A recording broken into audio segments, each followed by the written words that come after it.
বোন রে, এত তেরামি করে কি করবি? চল করে খাইয়া নিবি, তুইও ভালো থাক, আমাদের সবাইকেও একটু ভালো থাকতে দে। ভাবি, আমি আপনারে বলছি, আমি এই বাড়ির খাবার মুখে তুলতে পারবো না। যতক্ষণ না পর্যন্ত আপনারা নামাজ কালাম না পড়বেন, অতক্ষণ পর্যন্ত আমি এক ফোঁটা পানিও মুখে দেবো না। এই সরি, এই খুব ইয়ারগিরি দেখাস না, ইমানদারগিরি দেখাস। বিয়ার আগে জানতি না যে এই বাড়ির মানুষ নামাজ পড়ে না? তুই এতদিন আমার শাশুড়িরে বেনামাজি বলতি, আমার শ্বশুররে বেনামাজি বলতি, আজকে তুই আমারে বেনামাজি বলতেছস? আমরা নামাজ পড়লে পড়বো, না পড়লে না পড়বো, তাতে তোর সমস্যা কি? তোর জন্য তুই নিজে খাস না বিদায় আমাদের খাবার দাবার পর্যন্ত বন্ধ হয়ে যাইতেছে, এখন আবার এত ইমানদারগিরি দেখাইতেছস না? ভাবি, আমারে ধমক দিয়ে আপনার কোনো লাভ হইব না। আপনারা বাড়ির সবাই মিলে হারাম টাকার খাবার খান, তা খাওয়া আমার পক্ষে একদম সম্ভব না।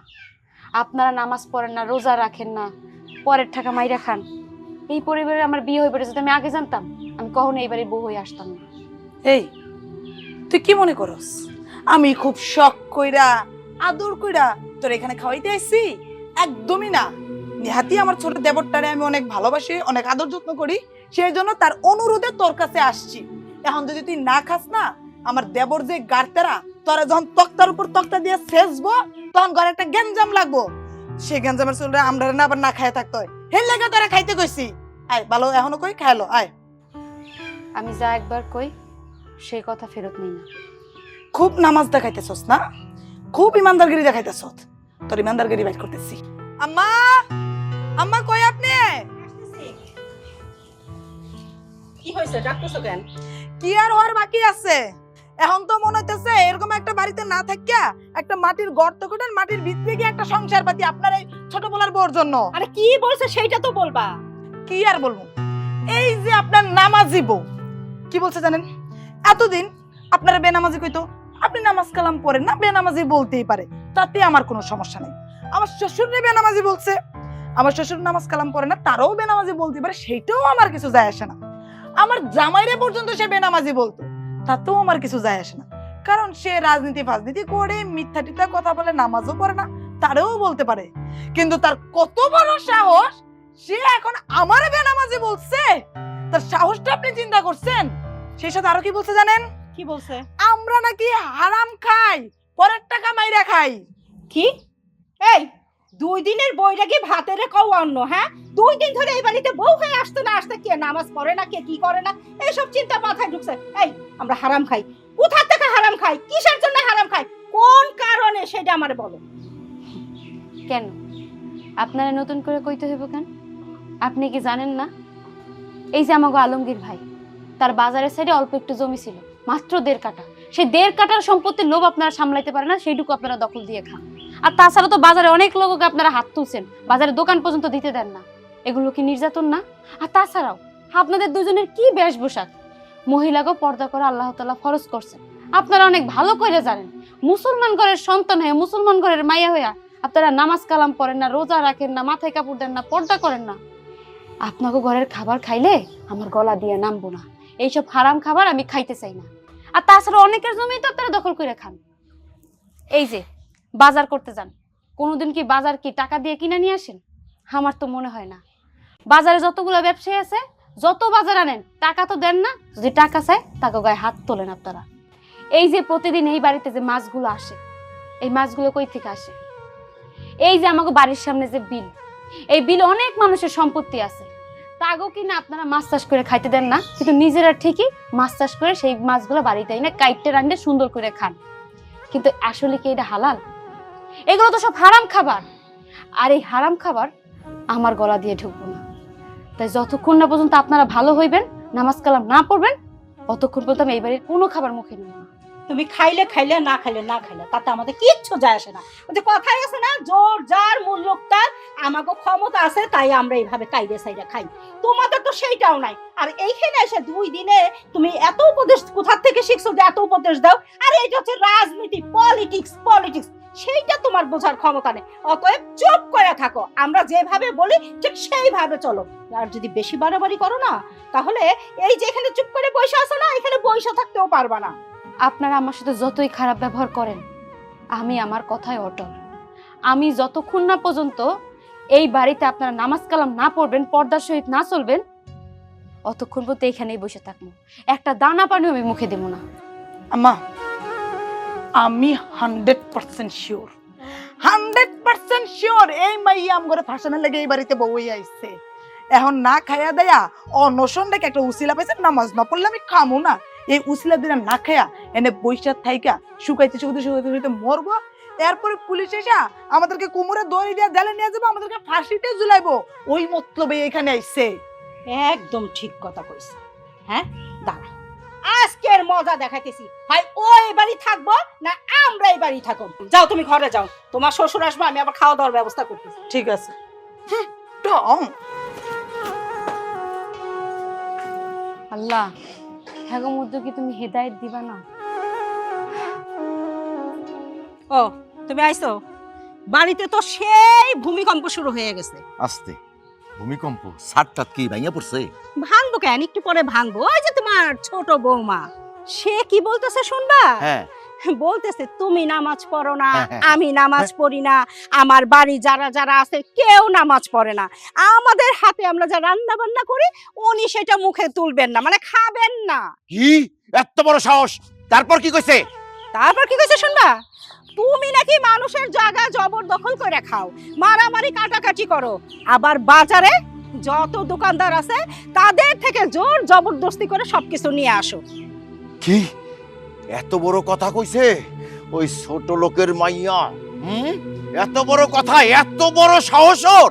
এই এইটুক না, আরো বলছে সোয়া মানে আমারে আর বৌমারে, বড় বৌমারে অপমান অপদস্থ করছে, সে আমাদের থ্রেট করে, জানো তুমি? আচ্ছা এই যে তোমার এত কিছু খাওয়াই না, এই যে মাখন, গরুর মাংস, খাসির মাংস, তুমি কি কিছু বলতে পারলা না? তোমার ঠোঁট দুইটা কি সেলাই করা ছিল নাকি? সিলাই করা থাকবো কেন, ঠোঁটে যতটুকু কুলাইছে ততটুকু বলছি, বাদ বাকি তোমার জন্য রাইখে দিছি। শোনো, এরকম যদি বাড়াবাড়ি করে না এই বাড়িতে কিন্তু আমি থাকবো না বলে দিলাম। আরে তুমি না থাকলে তো আমিও থাকবো না। হ্যাঁ এত বড় সাহস আমারে কয় হ্যাঁ নামাজ পড়ি না, আমরা হারাম খাই। হ্যাঁ আজকে ওরে নামাজ কিভাবে পড়াইতে হয় এইটা আমি ভালো করে শিখাবো।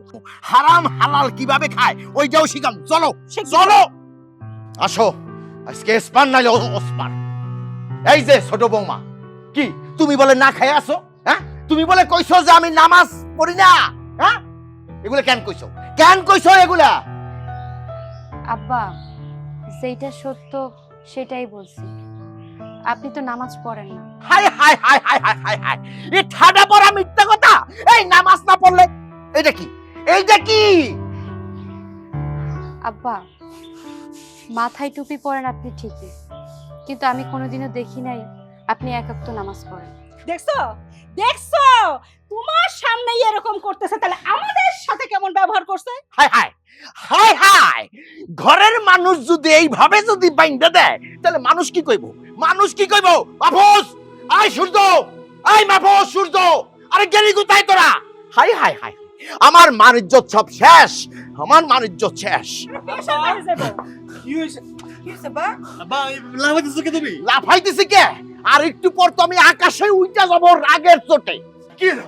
কি হলো? তুই চুপ করে আছিস কেন? আব্বা আব্বা আব্বা একটু শান্ত হন না। আম্মা আব্বার একটু শান্ত করো না, অসুস্থ হয়ে যাবো তো, বুঝাইতেছি তো, যে কোনো সময় স্ট্রোক করে ফেলবো। ঠান্ডা হও, একটু ঠান্ডা হও। আব্বা কি হয়েছে একটু খুইলা কো আমারে।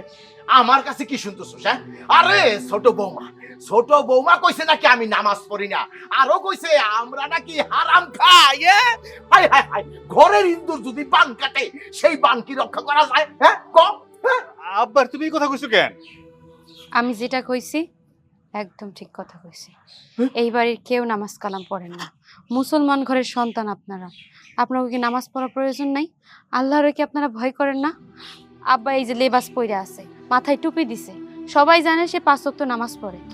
যেই বাড়ির লোকজন নামাজ পড়ে না সেই বাড়ির খাবার আমি কখনোই মুখে নেব না। খাইতে কইছে কেডায়? বাপের বাড়ি চলে যেতে পারো না? এই বাড়িতে থাকে কাম করো, সবাইরা মারার লাগিয়া ফোন দিয়াছ না? শোনো সূর্য, তোমার কথা শুনা তোমার বউরে আইছিলাম খাবার সাথে। তোমার বউ এতদিন আমার শ্বশুর, শাশুড়ি, জামাই সবাইরে বেনামাজি কইছে। আজকে তার কত বড় সাহস আমারে পর্যন্ত বেনামাজি কইছে। কইছে তো কইছে, আরো কি কইছে জানো? আমার আব্বা, শ্বশুর আব্বা, শাশুড়ি, শ্বশুর, আমরা সবাই নাকি ওই কি আলমগীর মিয়া 1.5 কাঠা জায়গা ছিল বাজারে, ওইটা মাইরা খাইছে আই। দোকানে সব সয়দা নাকি বাজার সদাই সব নাকি দমকায় দমকায় মানুষ অত্যাচার করে বাকি দেয় না, টাকা পয়সা দেয় না, টাকা চাইলে নাকি মারধর করে। আর কি কিছু জানো, ওই যে বাড়ির সামনে বিলটা আছে, ওই বিলটা নাকি জবরদখল কইরা আমরা মাছ চাষ কইরা খাই। জমির মালিকরা যখন মাছ চাইতে আসে তখন নাকি আমার জামাই শ্বশুর তাদেরকে অত্যাচার করে, আমরা নাকি পরের টাকা মাইরা খাই। এই কথা তোমার বউ কইছে। আহা রে আব্বা, এই পুরাটা এলাকার মধ্যে 2-3 গ্রামের মধ্যে আমি বিচার করি করি না? আগে আমারে কেউ গুনে নাই, কয়দিন হয়েছে দল ক্ষমতায় আইছে, এখন তো আমারে মানুষ একটু গণ্যমান্যতা করে, তাই না? 100 বার। কিন্তু আব্বা আপনার কি মনে আছে আমি এক সময় সিরা লঙ্গি পরা ঘুরতাম, লঙ্গি পরার টাকা পাই নাই, এই জন্য এখন নতুন লঙ্গি পরি, প্যান্ট পরি না। আমার কি রাগ জিত নাই? আর বৌমা শোনো, তোমার একটা কথা কই, এইবারের ইতিহাস তো তুমি জানো না, আমরা কিন্তু অনেক কষ্ট করে মানুষ হইছি, খাইতে পারি নাই ঠিকঠাক মতো। এই যে তোমার পাশে তোমার জামাই দাঁড়ায় রইছে, সে শুধু লম্বা হইছে কিন্তু কোনো কাজের না, লাঠিতে হইতাছি আমি। মানুষের জায়গা জমি যদি একটু দখল করে না খাই, মানুষ কি ভয় পাইবো? আর শোনো, এই যে দখল করে খাই, তুমি খাও না, আমি খাই না, মা তুমি খাও না, আব্বা তুমি খাও না, আমরা তো সবাই খাইতেছি। নামাজ পড়বা তুমি, তুমি নামাজ পড়ে আল্লাহর কাছে মাপ চাইবা, আমরা কাম করবো, সমস্যা কি? ভাইজান, একজনের মাফ চাওয়াতে যদি অন্যজনের মাফ হইতো তাহলে একজনই আমল করত। মানুষের আল্লাহ তাআলা সৃষ্টি করছে তার ইবাদত করার জন্য, আপনারা তো ইবাদত করেনই না, উল্টো আরো মানুষের উপরে নির্যাতন করেন। ওই এক পরিবারের মধ্যে একজন ক্ষমা চাইলে হয় আল্লাহর কাছে, একজনের দোয়া যদি কবুল হয় তাহলে সবাই টের। আরে বাবা জ্ঞান দেওয়া শুরু করছে। আরে আমি তো শুনছি পুরো পরিবারের ভিতরে যদি একজন নামাজি হয় তাহলে তার উসিলায় নাকি 7 জন বেহেশতে যায়। তাহলে সমস্যা কি? তুমি একা নামাজ পড়বে, আমরা আছি যে কয়জন, তোমার পিছনে শাড়ির আঁচল ধরে ধরে আমরা বেহেশতে চলে যাব। সবাই তো যার যা চিন্তা করতেছো। এই যে আমার বিয়া করাই দিছো, বিয়ার পর থেকে আজ পর্যন্ত আমার যে কি যন্ত্রণা, এটা কি একবারও বোঝার চেষ্টা করছো তোমরা? করো না। যদি বোঝার চেষ্টা করতা, এই বিষয়টা আগেই তোমরা বোঝা উচিত ছিল। শোনো আব্বা, বিয়ার পর থেকে প্রত্যেকদিন ফজরের সময় ঠেল্লা গুতায় ওড়াই আমারে মসজিদে পাঠায় নামাজ পড়ার জন্য। এই যে আগে শার্ট প্যান্ট পরতাম, গেঞ্জি পরতাম, কত আরামে থাকতাম, এখন কি করে এই যে একটা পাঞ্জাবি পরা রাখাতে সারাদিন, তো পাঞ্জাবি পরে থাকবা, জোর জবরদস্তি করে টুপিটা একটু খোলা রাখি মাঝে মাঝে, মাথা তো গরম হয়ে যায়, বুঝই তো আব্বা। এখন আমি কি করুম এটা আমারে বুঝাও। কি আর করবি, কি আর করবি? শোন, এই বৌমারে ওর বাপের বাড়ি দিয়া আয়। আর নাইলে আমরা কিন্তু এই বাড়ি ছেড়ে কিন্তু চলে যাব। আব্বা, পরে যদি বাপের বাড়িতে পাঠায় দেন তাহলে আল্লাহর কাছে ক্ষমা চাইবো কেডা? আমাদের অন্যায়ের ওজন তো অনেক বেশি, ও এই বাড়িতে থাক কিন্তু আল্লাহর কাছে ক্ষমা চাক। আর আপনার কাজটা কি? আপনার তো অন্য কোনো কাজ নাই, আপনি আপনার বউয়ের লগে একটু নামাজ কালাম পড়লেও পারেন, লাঠি একটা ধরাই দিলে কারো গায়ে তো মারতে পারবেন না, কাব্য এইভাবে হাত। শোনো, ছোট বউ এ বাড়িতে থাকলো না বাপের বাড়িতে গেল, সেটা দিয়ে আমার কিছু যায় আসে না, কিন্তু আমার উঠা বসা নামাজ না পড়া এইগুলা নিয়ে যদি কোনো কথা বলে তাইলে আমি আর শেষ দেখে যাবো। আর শোনো, তুমি তো পলিটিক্স করো, এলাকা এলাকায় বিচার করো, 2 দিন পরে তোমার বিচার ঠিকই মানুষ করবো। তার কারণ হলো বউ যেমনি না খাইয়ে খোটা মাইরা বসে রয়েছে, 2 দিন পরে দেখবো যে এমনি চাগায় মইরা গেছে, কারণ আমরা সব কটা জেলে যাবো। একদম ঠিক কথা কইছে বড় বৌমা। হ্যাঁ, যন্ত্রণা তো তোমরা সও না, যন্ত্রণা আমি সই। আমি ওরে নিয়ে এই সংসারে থাকুন না। তোমরা কি করবা সেটা তাড়াতাড়ি করো, আমারে কও, আমি সেটা করে দেবো। কি করবো মানে? আর কেউ কি কোনো কথা আছে? আব্বা শোনেন, আমি আপনার একটা কথা কই, আমি 2-3 গ্রামের মধ্যে বিচার করি, আমি যত বড় নেতাই হই, আমি কিন্তু আমার বাবারে সবসময় শ্রদ্ধা করি। আপনি এই বাড়ির মধ্যে যে সিদ্ধান্ত দিবেন ওই সিদ্ধান্তের উপর আমার কোনো কথা নাই, আপনি একটা সিদ্ধান্ত দিয়ে দেন। যেহেতু আমার বড় ছেলে আমারে রায় দিয়ে দিছে, আমি তোমাকে ওই স্পষ্ট একটা কথা শোনাই দিই, সবাই শোনো। এখন যদি এই ছোট বৌমারে এইবারের মতো যদি আমরা ছাড় দেই, তাহলে কিন্তু ওই গইরা ফিরে আমার ঘরেই কিন্তু চাপটা পড়বো। অতএব সূর্য, বৌমারে সসম্মানে তার বাপের বাড়ি দিয়ে আসো, যাও। ঠিক আছে আব্বা, আপনি যা করছেন তাই হইব। চলো, তোমার আমি তোমার বাবার বাড়ি দিয়ে আহি। হাতে হালাল খাওয়ার ইচ্ছা হয়েছে না, বাবার বাড়ি বয়ে বয়া যত খুশি হালাল খাবার খাইবা, আমি খাওয়া না খাইতে হইব না। সেটাই, যে বাড়ির মানুষ হারাম খাবার খায় সেই বাড়ির খাবার খাওয়ার থেকে না খায় মরাও ভালো। আর শোনো শেফা, তোমার একটা কথা কই, এই যে চইলা যাইতাছো, মুখ দিয়া যা খুশি আসতাছে বলতাছো এই বাড়ির খাবার নাকি হারাম, এতদিন যে খাইছো যে খাবারগুলা এগুলা বমি করে ফালাই দিও, যাও। চলো যাও। এই তুই দেরি করবি না, তাড়াতাড়ি আয় পড়িস। ঠিক আছে ভাইজান। এই তোরে যে কালকে 36,000 টাকার বান্ডিলটা দিছি ওটা দে, ওটার কাম আছে, আয় তাড়াতাড়ি করে আয়। সেটা ভালো করে বললি তো পারে। আমি ভালো করে কথা বলছি। আয়।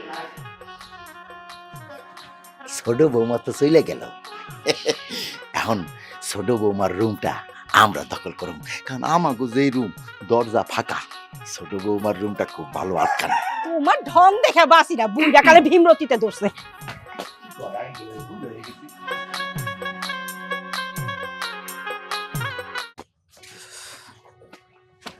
ভাবি আসসালামু আলাইকুম। ওয়ালাইকুম আসসালাম। আলমগীর ভাই আপনি? ভাবি আপনার কাছে ডাইলাম। কি সমস্যা আলমগীর ভাই বলেন। ভাবি মানুষ কোনো মামলায় পড়লে ওসি সাহেবের বোর কাছে যায় কেন? ওসি সাহেবকে কয়ে সে একটা সমাধান দিতে পারে। এই জন্য আপনার এলাকার নেতার বউ, এই জন্য আপনার কাছে আইছি। আমি খুব বিপদে পড়ে আছি ভাবি। দেখেন আলমগীর ভাই, আমি যেহেতু নেতার বউ, এলাকার অনেক কিছুই যেহেতু আমার স্বামী দেখভাল করে বিচার আচার করে, আমি চেষ্টা করব নেতার বউ হিসাবে আপনার উপকার করার। আপনি কি সমস্যা আমাকে সেটা খুইলা বলেন। ভাবি আপনি তো জানেন আমার একটা মেয়ে আছে, ওর স্বামীটা এনজিওতে চাকরি করে। এখন স্বামীটা চাকরি করতো, অফিস থেকে একটা মোটর সাইকেল দিছিল, ওটাতে যাতায়াত করতো। এখন অফিস মোটর সাইকেলটা নিয়ে গেছে। এখন জামাই খুব চাপ দিছে তার একটা মোটর সাইকেল কিনে দিতে, নাহলে তার চাকরি থাকে না। কারণ আমার মেয়ে আমার ধরছে, আব্বা জামাই পরে আমার মোটর সাইকেল কিনে দাও। এখন মোটর সাইকেল দিয়াই লাগবে। এখন ভাবি আপনার কাছে যেভাবে জন্য আইছি আমি, ওই বাজারের পাশে আমার দেড় জায়গা আছে, আপনার স্বামী জোর করে দখল করে রাখছে। ভাবি নাহলে বাইরে জায়গাটা টাকাটা দিতে কন, নাহলে জায়গাটা সাইডে দিলে আমি আরেকখানে বেচছে একটা হুন্ডা কিনে দিতে পারি। দেখেন আলমগীর ভাই, আমার স্বামী পুরো এলাকায় কি বিচার আচার করে বা কি কাজ কাম করে ওইগুলোর ব্যাপারে আমি কখনোই মাথা ঘামাই না। তবে আপনি যেহেতু নেতার বউ হিসাবে আমার কাছে আসছেন, সত হইলো আমি তো এই এলাকার নেতার একমাত্র বউ, আমার তো একটা দায়িত্ব কর্তব্য আছে। আপনি যেহেতু নেতার বউ হিসাবে আমার কাছে আসছেন, আপনার একটা উপকার তো আমার করতেই হবে। আমি 100% চেষ্টা করব আপনার উপকার করতে। এক কাজ করেন, আপনি আসেন, নেতায় ঘরেই আছে। ভাবি আমি জানি আপনি একমাত্র সমস্যা সমাধান করতে পারবেন, নেতার বউ নেত্রী হয়। হ্যাঁ হ্যাঁ, আসেন ভাই। চল।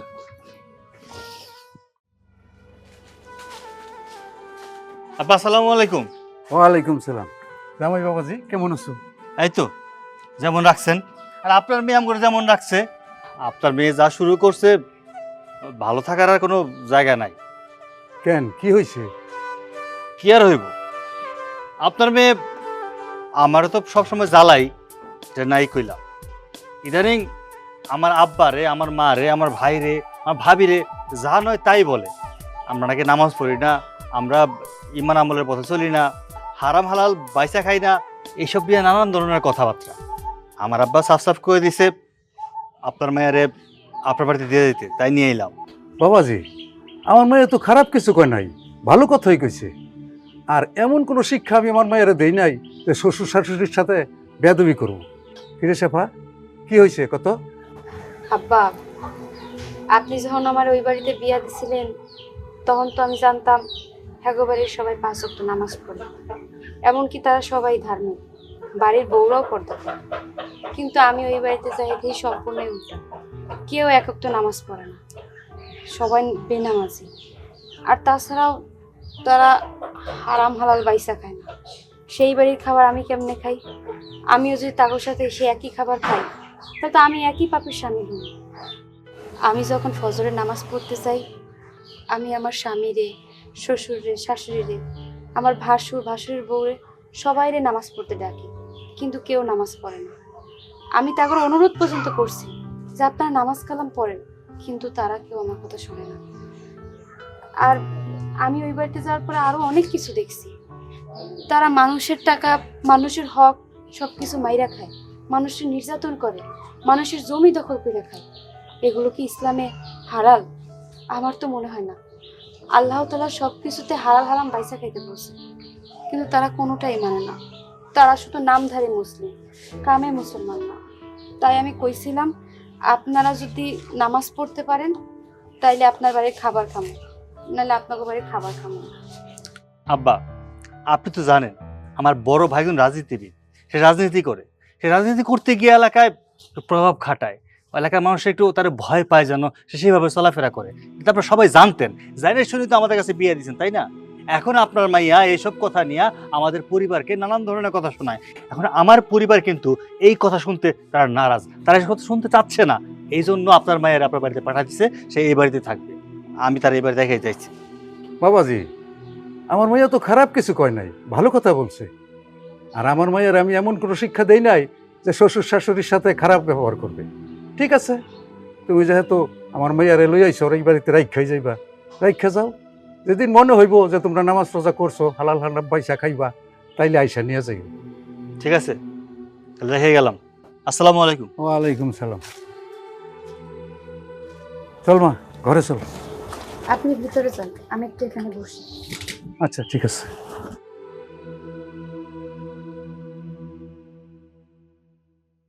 শোন, এই এলাকার মধ্যে জমির ব্যবসা করব, আমার লাগে 1 লক্ষ টাকা রাখতে কইবি, নাহলে কিন্তু চামড়া উঠাইলাম বাইরে। আচ্ছা আচ্ছা, এই বাইরে যাইতেছো?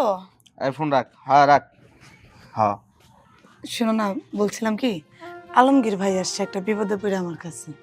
এটার একমাত্র সমাধান তুমিই করতে পারো। আলমগীরকে লেগাইছে এটা মনে হয় আমি একটু একটু বুঝতে পারছি। কি কবি তাড়াতাড়ি কো, বাজারে আমার কাজ আছে। আচ্ছা, তুমি সবসময় এরকম রসকস ছাড়া হয়ে থাকো কেন? কখনো তো একটু নরম হইতে পারো নাকি? ঘরেও তোমার নেতাগিরি দেখাইতে হইব? আমি তোমার ঘরের বউ, আমজনতা না। দামি দামি শাড়ি পরস, দামি দামি গহনা পরস, তাল পাস না। এই টাকাগুলা কইতে আই, মাথা গরম না রাখলে ঘরে টাকা আইব না, বুঝছ নাই? রবি, আসল কথাটা কোন? আচ্ছা হয়েছে হয়েছে, বাদ দাও সব। শোনো না, আলমগীর ভাই নেহাতি একজন গরিব মানুষ। ওনার মেয়েটাকে যে বিয়ে দিছিল, ওনার মেয়ের জামাই যে অফিসে চাকরি করতো, বাইকটা চুরি হয়ে গেছে। এখন যদি একটা বাইক কিনে দিতে না পারে আলমগীর ভাই, তাহলে ওনার মেয়ের জামাইয়ের চাকরিটা থাকবে না। তুমি তো মোটামুটি কিছু জানো যে ওনার মেয়ের জামাইটাও গরিব। তাই বলছিলাম কি, বাজারে যে ওনার 1.5 কাঠা জায়গাটা তুমি দখল করে রাখছো, হয় 1.5 কাঠায় বাজার দর যা আসে ওই টাকাটা ওনাকে দিয়ে দাও, নয়তো জায়গাটা ওনাকে ছেড়ে দাও। উনি অন্য কোথাও বিক্রি করে ওনার মেয়ের জামাইকে একটা বাইক কিনে দিবে। বাড়িটা কি তুই খাবি নাকি আলমগীর খাইবো কত আমারে? এটা তুমি কেমন ধরনের কথা বলতেছো? তুমি তো এলাকার নেতা, আর নেতাদের কাজই তো গরিব অসহায় মানুষকে সাহায্য করা। তা না করে তুমি কি মারামারির কথা বলতেছো? দাও না ছেড়ে জমিটা। শোন, তোর একটা কথা কই, তোর বাপের বাড়িতে তো আমার কিছু দেয় নাই, দিছে? দেয় নাই। যদি তোর এতই মায়া লাগে আলমগীরের লাইগা না, আলমগীরের মাইয়ার জামাইয়ের লাইগা তোর এত বেশি মায়া লাগতেছে না, তুই একটা কাজ কর, তোর বাপেরে ফোন দে, ফোন দিয়া কয়েকটা পালসার গাড়ি পাঠাইতে, পরে তুই আমার বাড়িতে আই না দিস, আমি সালাম করবো গাড়িটা। সালাম করার পর তুই নিয়ে এটা আবার আলমগীরের মাইয়ার জামাইরে দিয়ে আবি। আশ্চর্য, আমার বাপের বাড়ি থেকে আমি পালসার গাড়ি কেন এনে দিব? ওনার জায়গা কি আমার বাপের বাড়ির মানুষ বুক দখল করে রাখায়? খাইতেছো তুমি, আর সবসময় মানুষের উপর এত অন্যায় অবিচার করো কেন? কখনো কখনো তো কোনো একটা মানুষের উপকার করো। জুতার বাড়ি তো খাস নাই, এর লেগে মুখের মধ্যে এত কথা আইসা থাকে। একটা পদ আনতে কত টাকা লাগে এটা তুই জানোস? জীবনে আনছে তোর বাপ দাদা 14 গোষ্ঠীর মধ্যে কারো পদ আছে? আমি হইতেছি একটা সহ সভাপতি, আমার পাড়ি তো আলাদা। শোন, এইসব টাকা পয়সা জায়গা জমি দখল এগুলা নিয়ে যদি আমার সাথে কোনো কথা কস, তাইলে কিন্তু জুতার বাড়ি একটাও মাটিতে পড়বো না। দামি দামি শাড়ি কিনা দেই, দামি দামি গহনা কিনা দেই, মেকআপ কিনা দেই, দামি দামি জুতা কিনা দেই, এগুলা পইরা ঘরের মধ্যে রাজরানী হয়ে থাকবি। তোর মুখ দিয়া কিন্তু আমি কোনো কথা শুনতে চাই না, বলে দিলাম। আর আলমগীর, তোর একটা কথা কই, ভালো হয়ে যা। ভালো হইতে পয়সা লাগে না, আমার কিন্তু মানবতা আছে, আমার মায়া দয়া আছে। এই জন্য তোর জায়গাটা শুধু দখল করছি, তোর হাত পা কিন্তু এখনো কাটি নাই।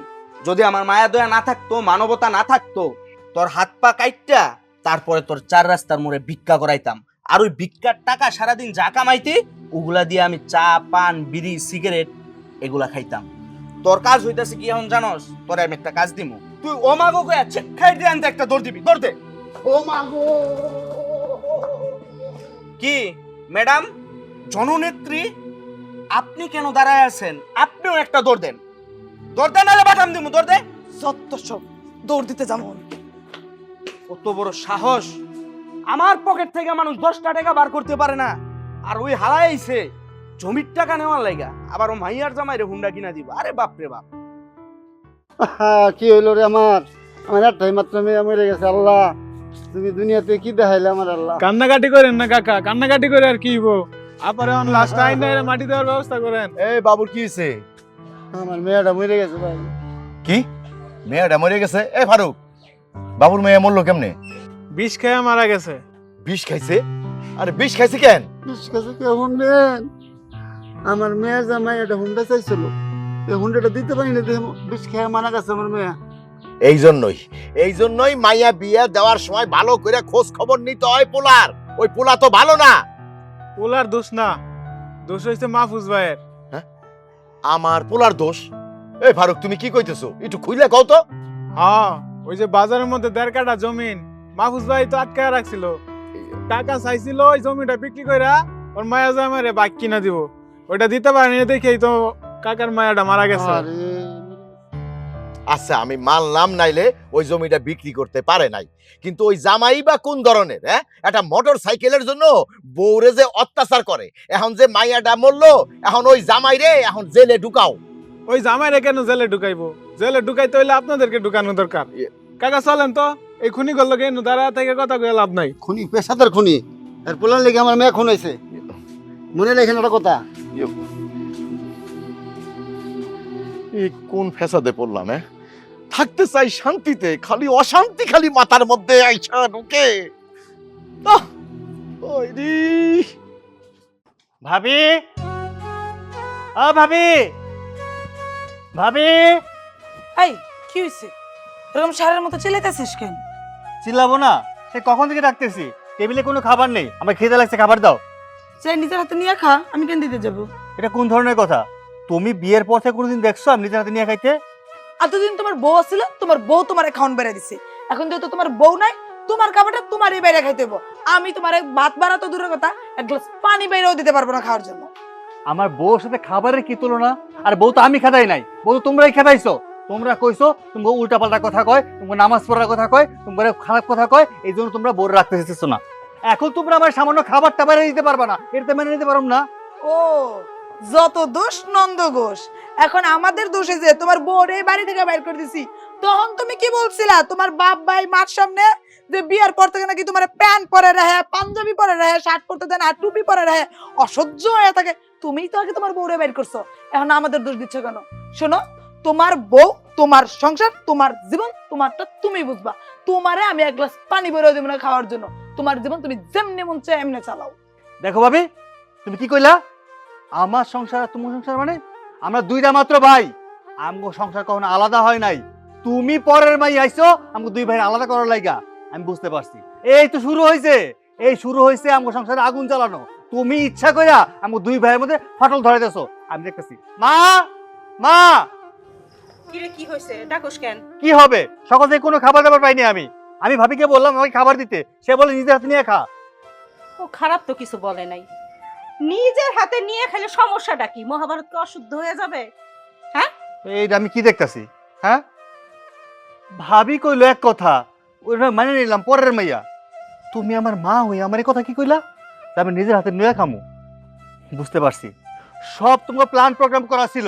তোমরা ইচ্ছা কইরা আমার সংসারের মধ্যে আগুন লাগাইয়া আমার বউডারে বাপের বাড়ি পাঠাইছো, পাঠাই এখন আমার উপর নির্যাতন করতেছো তোমরা। তোর উপর আবার কই নির্যাতন করতেছিস? এর সাথে না খয় রাখছো। এই তোর কি খাইতে নিষেধ করছি? নিজের হাতে নিয়ে খাইতে পারোস নাই? হ্যাঁ, টেবিলে তো সবকিছু রাখা আছে। মা বোঝেন না, আপনার ছোট পোলার উপর কুফুরি কালাম কইরা গেছে আপনার পোলার বউ, নামাজি পোলার বউ কইরা গেছে। এখন দেখেন বউর পক্ষ নিয়ে কথা বলে আর আমাদের উপরে কি জোর গলায় কথা বলে। আচ্ছা মা, কোনো দিন আপনার ছোট পোলার এত জোর গলায় কথা শুনছেন?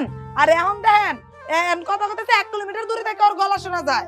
এখন আমি বুঝতে পারছি ঘরের শত্রু বিভীষণ, তোমরা চক্রান্ত কইরাই আমার বউডারে খাদাইছো। ওই যে কি বলে, ভূতের মুখে রাম নাম। হ্যাঁ, আরে বিয়ের পর থেকেই তো বলস যে ওই বোর কারণে তুই সুখ পাস না, হেন না তেন না, এখন আমাদের দোষ হয়ে গেল। আরে তোর সুখের জন্যই তো বউটা তাড়াইলাম। আমার সুখের জন্য? তো কি?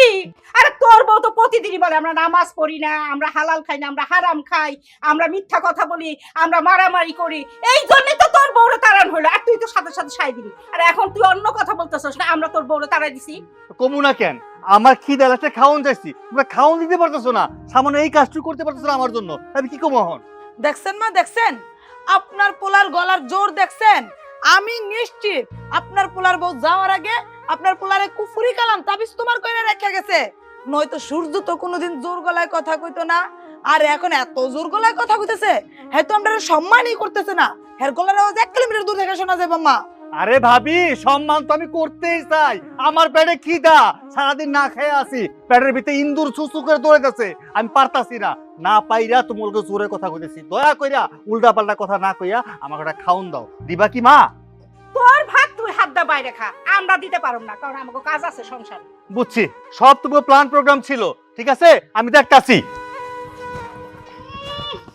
হাত দিয়ে একটু কাজ করে খাইলে মনে হয় নুলা বাতাস হবে, যে হাত পড়ে যাবে। আজ এইটা, এই চলো ভিতরে যাই। চলেন।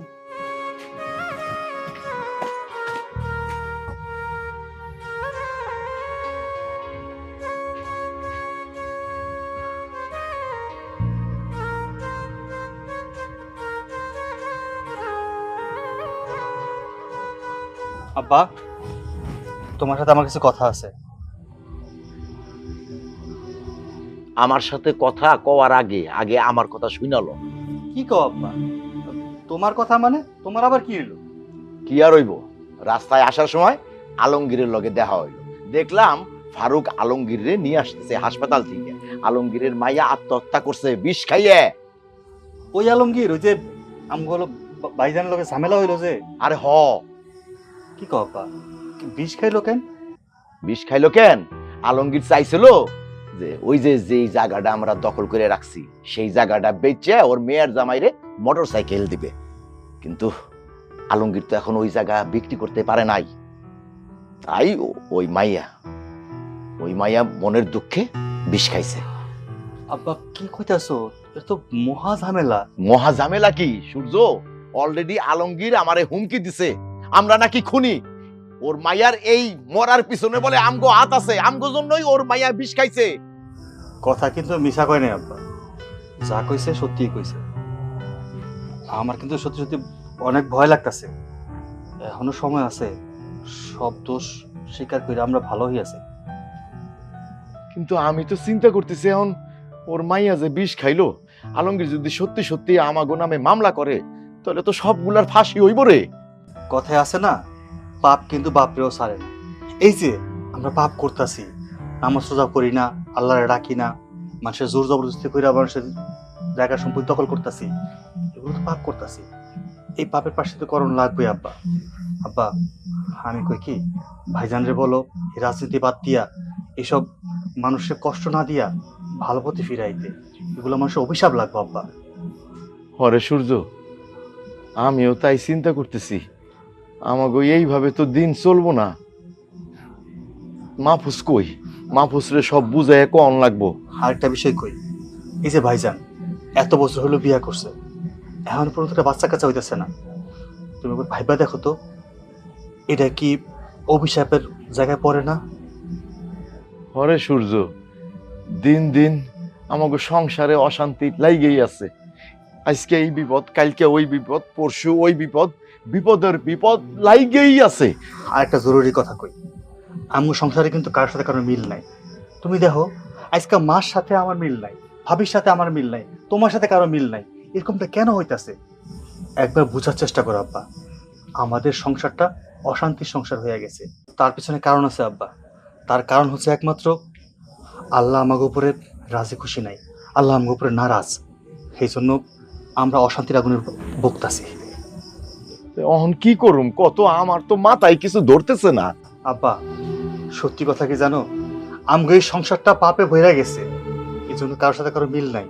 তোমার ছোট বৌমা কিন্তু ভালো কথা কইছিল, ৫ ওয়াক্ত নামাজ পড়ার কথা কইছে, হালাল হারাম বাইসে খাবার কথা কইছে, ইমানের পথে চলার কথা কইছে। ওর কথা আমরা বিশ্বাস করিনি, ওরে বুঝি নাই, ওরে অপবাদ দিয়ে বাড়ি থেকে বাইর করে দিছি। আমগো এখনো সময় আছে, আমাদের নিজের ভুলটা বুঝে আমরা ওরে বাড়িতে নিয়ে আসি, আমরা সঠিক পথে চলে আসি। তো কও আব্বা।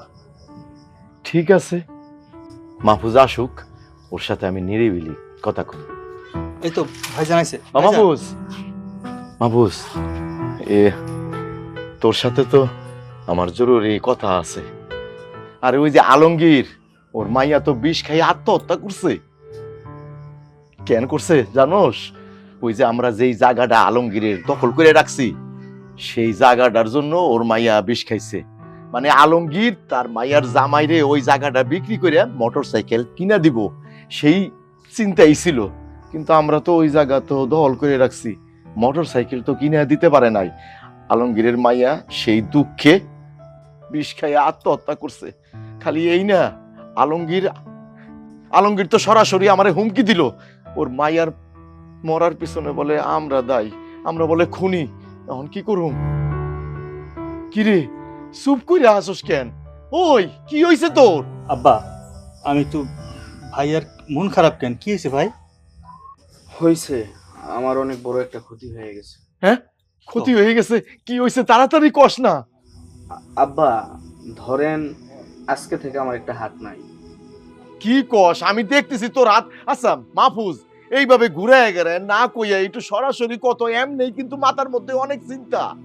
আব্বা আপনি তো খুব ভালো মতোই জানতেন আমার সবচেয়ে কাছের বন্ধু ছিল মদিমতি। আমি জমি সংক্রান্ত বিষয়গুলো দেখতাম, আরো বাহিরের মাদক সংক্রান্ত বিষয়গুলো দেখত। হ, ওরে জানি কে বাকার আর সাবারে মাইরা ফেলাইছে। কবে? হ্যাঁ, আমি যতটুকু জানতে পারলাম যারা ওরে হত্যা করছে ওরা নাকি আমার নামও নিচ্ছিল। হ্যাঁ? আশেপাশে আমারও খুঁজছিল, পায় নাই। ও বাবা, ও বাবা, তুই এটা কি শুনাইলি? হ্যাঁ, আমার 10টা না 5টা না, তোরা 2টা ভাই। আমি তোকে হারাইতে চাই না বাবা। তুই এই রাজনীতি বাদ দে বাবা, তুই এই নেতাগিরি বাদ দে। ভাইজান আমি একটা কথা কই। আব্বা আমার কথা একটু মন দিয়ে শোনো। এই দেখো, আমার কিন্তু পূর্বপুরুষ থেকে সম্পত্তি কমা ছিল না। আমার দাদার যে বাবা ছিল সে জমিদার ছিল, আমার দাদার অনেক সম্পত্তি ছিল। কই তারা দুনিয়ায় নাই, এই সম্পত্তি কি তারা নিয়ে গেছে? কিছুই তো নিয়ে যায় না। এখন সব সম্পত্তির মালিক তুমি। দুদিন পর আমরা হম, একদিন আমরা এই পৃথিবী ছেড়ে চলে যাবো। জন্ম যেহেতু নিছি, মৃত্যু তো স্বাভাবিক, মৃত্যুকে বরণ করতে হবে। বাবা এই সম্পত্তি, এই টাকা পয়সা কোনো কিছুই আমাদের হাতে যাবে না। তোমার ছোট বৌমা কইছিল না নামাজ রোজা করতে, আর দিনের পথে চলতে, হালাল হারাম বাইসা খাইতে, ওইটাই সত্যি। আমরা যদি হালাল হারাম বাইসা খাই, 5 ওয়াক্ত নামাজ পড়ি, দিনের পথে চলি, ওই আমলটাই আমাদের সাথে যাইব। আব্বা আব্বা এসব আমরা বাদ দিই। আর ভাইজান তুমিও রাজনীতি বাদ দাও, আমরা ভালো পথে চলি। আব্বা ওই মাহফুজ, একটা জিনিস খেয়াল করছোস? আমাকে সংসারে কিন্তু অশান্তি লাইগেই আছে। আজকে এই বিপদ, কালকে ওই বিপদ, বিপদই সারে না। ও বাবা, আমাকে রাজনীতির দরকার নাই বাবা, নেতাগিরির দরকার নাই। তুই এগুলো সব বাদ দে। আব্বা আপনি আর সূর্য আমার যে কথাগুলো এখন কইতেছেন, আমি রাস্তা দিয়ে আসতে আসতে এই কথাগুলোই চিন্তা করতেছিলাম। সূর্য যেটা বললো, আমাদের তো কোনো কিছু কম ছিল না, কিন্তু আমরা ক্ষমতার লোভে, সমাজে সবার উপরে থাকবো এই লোভে আমরা মানুষের জায়গা জমি দখল করছি, মানুষের কাছ থেকে টাকা মাইরা খেয়েছি। আপনজন হারানোর কি কষ্ট, এটা আমি হারে হারে টের পাইতেছি। আমার তো একটা কাছের বন্ধু মারা গেছে, আর আমরা তো কত মায়ের সন্তানের গায়ে হাত তুলছি, গুম করছি, কাউরে কাউরে হত্যা করার পরিকল্পনাও করছি। না, এইগুলা মুখ দিয়ে বাইর করিস না বাবা। বাবা একটা কথা আছে না, লোভে পাপ, পাপে মৃত্যু। তুই তো ঠিকই কইছিস রে বাবা। ও বাবা, এখন কি করবো সেইটা ক। আব্বা মানুষ মাত্র তো ভুল, আর ভুল তো শয়তান করায়। আমাদের বাড়িতে একটা লক্ষ্মী ছিল, আমরা সবাই শয়তানের পাল্লায় পইরা ওই লক্ষ্মীরে আমাদের বাড়ি থেকে বের করে দিয়েছি। আমি তখন আপনার বারবার বলছিলাম যে লক্ষ্মীটা বাড়িতে থাকুক, আপনি তো আমার কথা শুনেন নাই। এখন ওই লক্ষ্মীরে এই বাড়িতে আনার ব্যবস্থা করেন। আমাদের তো ধর্মীয় জ্ঞান শ্যান নাই বললেই চলে। ওই লক্ষ্মীটা জানে কিভাবে আল্লাহরে ডাকলে আল্লাহরে পাওয়া যাইব, কিভাবে থাকলে দিনের পথ আলোকিত করা যাইব। আপনি যত তাড়াতাড়ি সম্ভব ওই লক্ষ্মীরে এই বাড়িতে আনার ব্যবস্থা করেন। এই যে এই কথাগুলা, তুমি আমার বড় ছেলে, হ্যাঁ, এই সংসারের হত্যাকর্তা হইলো তুমি, নেতা তুমি। তোমার কথা মতো আমি সব সময় আমি চলছি। এই জন্য কথায় কয়, জ্বর আসলে বড় গাছের আগাই লাগে। শেষ পর্যন্ত যত চাপ এই বুইড়ার উপরেই হয়। কে, যখন আমি বৌমারে বাড়ির থেকে বাইর করে দিলাম, তখন তো তুমি আমারে তালে তাল দিলা। কই, তখন তো তুমি আমারে মানা করতে পারলা না? না করছিলাম, শুনেন নাই তো। আব্বা এখন ঝামেলা করার দরকার নাই, যাওয়ার হয়েছে। আমরা এখন দিনের পথে ফিরামো, 5 ওয়াক্ত নামাজ পড়বো, মানুষের কাছে দরকার পড়লে হাত জোর করে মাপ চামো, তারপর আমরা এসব খারাপ পথে যাবো না। তুমি যাও, তুমি যা তোমার ছোট বৌমারে নিয়ে আসো। না না, আমি ছোট বউরে যেইভাবে অপমান করছি ওর সামনে আমি কেমনে যাই? এই এক কাম কর সূর্য, তুই যা তোর বউরে নিয়ে আয়। আব্বা তুমি বড় হইছো, বুড়া হইছো, বয়স হয়েছে, তোমার মাথায় এইটুক জ্ঞান নাই? আমি ওরে দিয়ে আইছি, যদি আমি আনতে যাই ও আইবো আমার সাথে, আর ওর বাবাকে আমার সাথে দিব? তুমি মুরব্বী আছো, ওর বাবারে যেমনে পারো বুঝাইয়া ওরে বুঝাইয়া নিয়ে আসবা, দরকার পড়লে আমার সাথে করে নিয়ে যাও। আব্বা, জীবনে তো আমার অনেক কথাই শুনছেন, কোনো কথাই ফালায় দেন নাই। আমি আপনার বড় সন্তান হিসেবে এখন আপনার দুইটা কথা বলতেছি, এই দুইটা কথা রাখবেন। একটা হইতাছে আলমগীরের মেয়ে যেহেতু আমাদের জন্য মারা গেছে, সুতরাং আলমগীরের কাছ থেকে আমরা যতটুকু জায়গা দখল করে রাখছিলাম এর ডাবল সম্পত্তি ওরে ফিরিয়ে দিব। আরেকটা কথা হইতেছে আমাদের ঘরের লক্ষ্মী, আমাদের এই বাড়ির লক্ষ্মী, এই বাড়ির রানী, তাকে গিয়া আপনি নিজের হাতে নিয়ে আসবেন। আমারই যাইতে হইব? জি আব্বা, আপনারই যাইতে হইব। আচ্ছা ঠিক আছে, আমি তোর মারে নিয়ে ছোট বৌমারে নিয়ে আসি। আচ্ছা আব্বা, আর আপনি ওরে খুব সুন্দর করে বুঝায় বললেন যে আমরা এখন থেকে দিনের পথে চলবো। আচ্ছা ঠিক আছে, ঠিক আছে। চলো আসো ভাইজান।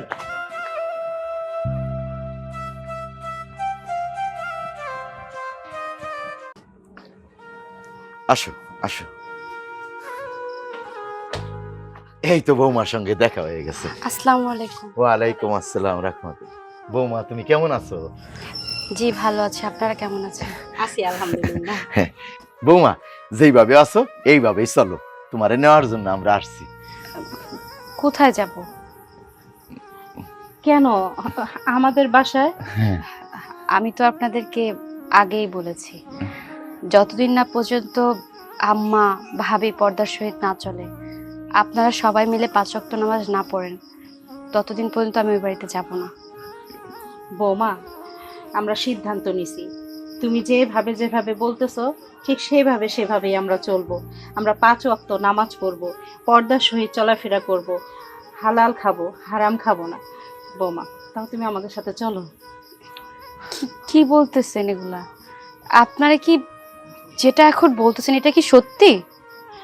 হ বৌমা, সত্যি। বৌমা, দোষ গুণ নিয়েই তো আমরা মানুষ, ভুল নাই হলো শয়তানের। মানুষ মাত্রই তো ভুল করে। তুমি আমাদের দিনের পথ দেখাইছো, দেখানোর চেষ্টা করছো, কিন্তু আমরা তোমারে ভুল বুঝছি। কিন্তু আমাকে এখন চোখ খুলে গেছে, তাই আমরা সিদ্ধান্ত নিছি, ফ্যামিলির সবাই সিদ্ধান্ত নিয়ে আমরা আসছি। তোমার শাশুড়িও আইছে, আমিও আইছি তোমার নেওয়ার জন্য। তুমি চলো বৌমা। অবশ্যই যাব, আমি তো এই দিনের অপেক্ষায় ছিলাম। তবে একটা কথা সবসময় মাথায় রাখবেন, সৃষ্টিকর্তা আমাদেরকে সৃষ্টি করেছে তার পথে অনুসরণ করার জন্য, কিন্তু এতদিন আপনারা তা করেননি। যেহেতু এখন আপনারা তার পথ অনুসরণ করবেন, আমার এখন আপনাদের সঙ্গে যেতে কোনো আপত্তি নেই। বৌমা, তোমার শাশুড়িও আসার সময় তোমার কথা অনেক কইছে যে আমার ছোট বৌমার লক্ষ্মী, ছোট বৌমার কথা আমরা শুনি নাই, আমরা ভুল করছি, তাই তো তোমার শাশুড়ি আমার জোর করে নিয়ে আইছে। আচ্ছা ঠিক আছে, ভিতরে চলেন, খাবেন দাবেন, কালকে বাসায় যাবেন। না বৌমা, এখন আর খাওয়া দাওয়া করবো না, তুমি চলো। কিন্তু আমি এইভাবে কি করে যাই বাবাকে না জানিয়ে? আপনারা একটু দাঁড়ান, তাহলে আমি বাবার সাথে কথা বলে আসি। আচ্ছা ঠিক আছে। আচ্ছা, আসসালামু আলাইকুম। ওয়ালাইকুম আসসালাম। ভালো আছেন? এখন ভালো আছি, আগে ভালো ছিলাম না। ভিতরে চলেন। না বিয়াই, এখন আর ভিতরে যাব না, বৌমারে নিতে আসছি। বৌমারে কইছি যে অবস্থায় আছে এই অবস্থায় বৌমারে নিয়ে যাব। বিআইন সাহেবকে নিয়ে আইছেন, একবেলা না খাওয়ায় কি আমি যাইতে দিব? চলেন ভিতরে চলেন। হ্যাঁ বাবা, ভিতরে চলেন, আমি নিজের হাতে রান্না করে আপনাদেরকে খাওয়াবো। আচ্ছা ঠিক আছে, যেহেতু ছাড়বেনই না, তাহলে খাওয়া দাওয়া করেই বৌমাকে নিয়ে যাবো। চলো চলো চলো চলো, চলো। চলো।